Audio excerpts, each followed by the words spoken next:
Merci à vous, Alain Béretz, pour ce message très positif. C'est évidemment important, j'imagine, pour Gensi de se savoir soutenu par les décideurs et par le ministère.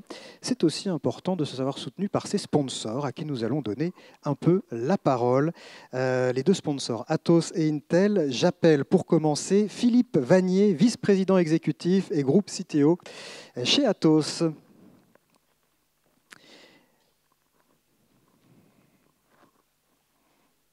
Je vous laisse la parole.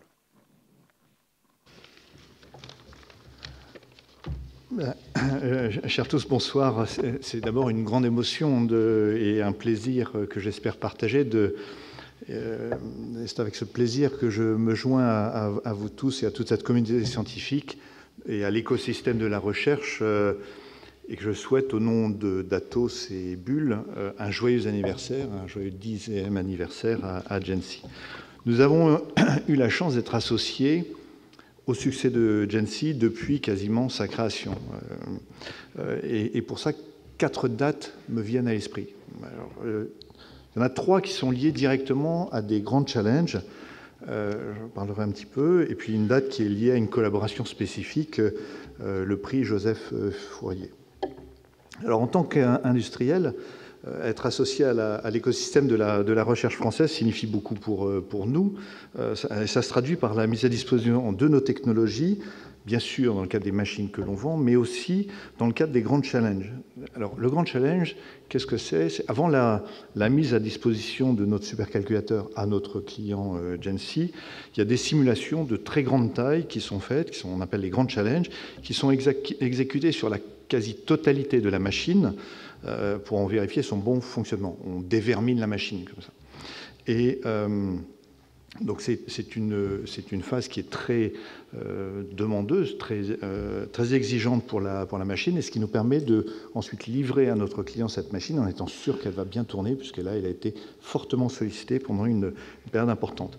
Donc on met bien sûr l'intégralité des ressources de la machine et ça permet à quelques scientifiques de réaliser des avancées majeures et certaines qui sont des premières mondiales. Donc quand je parle des dates qui ont retenu mon attention, il y a une date en particulier, c'est l'inauguration de Curie en juillet 2012.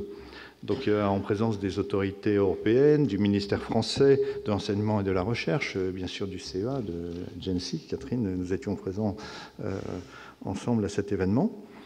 Et un an après, et je tiens à remercier Gensi qui a eu l'initiative de cet événement, nous avons présenté avec les équipes de Gensi aux 200 collaborateurs qui ont travaillé sur le montage de cette machine Curie qui était à Angers, donc au sein de toute l'unité de fabrication. Il y a eu cette présentation et Jean-Michel Halimi, je crois qu'il est dans la salle, et son équipe ont venu présenter les simulations cosmologiques qu'ils avaient réalisées dans le cadre du Grand Challenge. Alors le Grand Challenge s'appelait le Dark Energy Universe Simulation. Je laisserai soin à M. Halimi d'en parler plus longuement si vous avez la possibilité de le croiser. Mais ce que je voudrais dire par là, c'est que c'est ce jour-là que nos collaborateurs à Angers ont compris dans quelle mesure ce qui était conçu et fabriqué par nos ingénieurs et nos techniciens pouvait avoir une résonance mondiale et dans une dynamique de progrès collectif. C'était un moment très important pour moi, je pense que pour Gensi aussi. Ensuite, il y a eu un deuxième événement, un deuxième autre challenge, ça a été en mai 2015. Donc là, on est non plus sur la machine Curie, on est sur la machine Oxygène. Et le Grand Challenge, là, a mobilisé pendant 8 semaines 17 millions d'heures qui ont été allouées sur un événement en particulier. Et là, c'était le pilotage de la première simulation jamais réalisée de la circulation océanique dans l'Atlantique Nord. Alors, c'est à l'échelle du kilomètre, en prenant en compte toute la complexité des fonds et des côtes, des reliefs sous-marins, et avec une résolution d'1 mètre en surface et jusqu'à 50 mètres dans les fosses les plus profondes, et voir tous les flux qui pouvaient exister. Là aussi, ça a été un moment important pour toutes les équipes de prise de conscience de cette portée, de ces avancées. Enfin, une autre date importante, c'est la dernière date qui me vient à l'esprit, c'est la création, avec Gensi, du prix Joseph Fourier. Alors, le prix Joseph Fourier, c'est donc créé en 2009. Nous l'avons créé conjointement. Et le but de ce prix, c'est de contribuer à accélérer le développement de la simulation numérique en France et à développer un large écosystème associant des centres de calcul, des laboratoires de recherche et des industriels européens. Et donc, on remet le prix à l'équipe qui nous a le plus impressionnés. Donc, vous voyez que ces dates clés illustrent notre étroite collaboration entre Atos, Bull et Gensi au service de la recherche dans une dynamique de collaboration entre recherche et monde industriel. Donc, avoir été impliqué avec Gensi depuis le début de cette belle aventure, avoir contribué à mettre à disposition des moyens de calcul aussi performants, à mettre à la disposition de la communauté scientifique, mais aussi de l'industrie, des grandes entreprises ou des PME, pour nous, c'est une grande fierté et un grand plaisir. Donc, je profite de ces minutes qui me sont données pour souhaiter encore à Gensi un très bel anniversaire, avec l'assurance que nous serons toujours aux côtés de Gensi pour faire briller au plus haut de la recherche française, européenne, au service d'un monde meilleur. Donc, les 10 dernières années ont été les années du pétaflop. Nous visons maintenant, dans les 10 prochaines années, le succès de l'hexaflop avec Gensi. Merci beaucoup. Merci à vous, Philippe Vanier. Et je demande maintenant à Stéphane Nègre de me rejoindre sur scène. Il est PDG France d'Intel, autre sponsor de Gensi, à qui je laisse également la parole pour quelques minutes.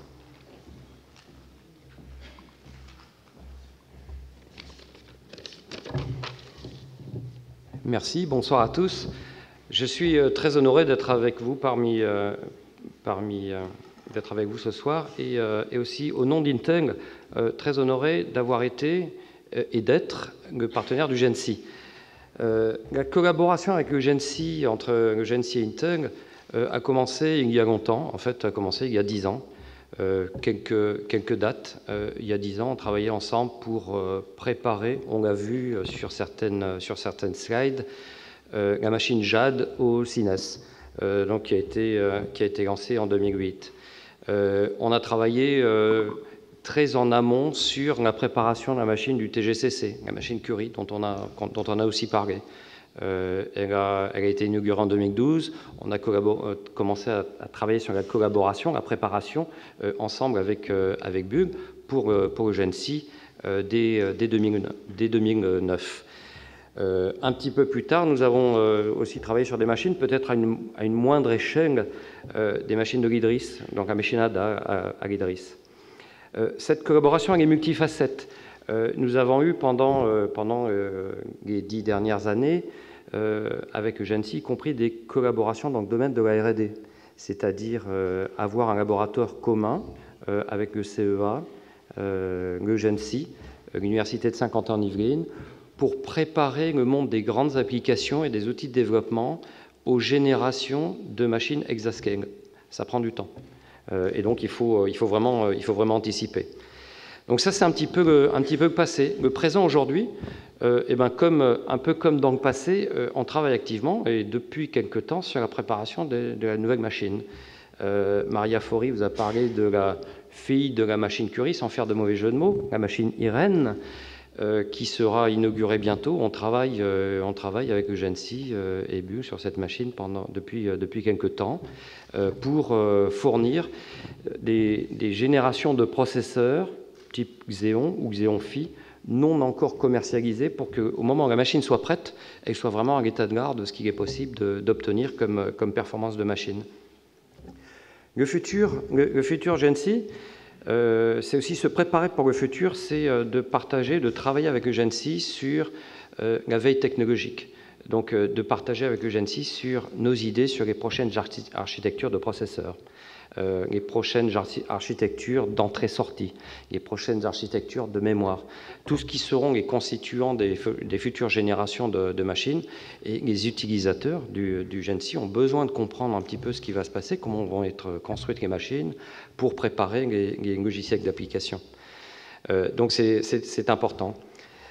Parler du futur, parce qu'on a commencé à parler du futur, c'est aussi parler des prochaines générations de chercheurs. Le GENSI est au contact quotidien avec les prochaines générations de chercheurs, et on souhaite s'associer au GENSI dans ses efforts de toucher les générations de chercheurs futurs à travers des programmes comme l'Hackathon en 2018. Et c'est une proposition, mais renouvelée, d'être vraiment, d'encourager le GENSI dans cette voie, et qu'on puisse faire un maximum du côté Intel pour aider GENSI à cette préparation.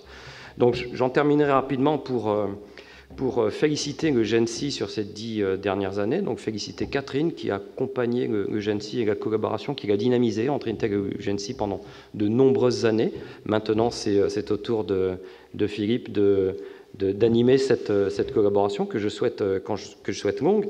Quand on est comme le GENSI, orienté et dédié au monde du HPC, dédié aux communautés de chercheurs, c'est qu'on a une passion pour le futur. Donc j'en profite surtout remercier pour les 10 dernières années, mais surtout souhaiter tous mes encouragements pour que le GENSI ait le même impact, voire supérieur pour les 10 prochaines années au niveau français et au niveau européen. Merci. Merci à vous, Stéphane Nègre.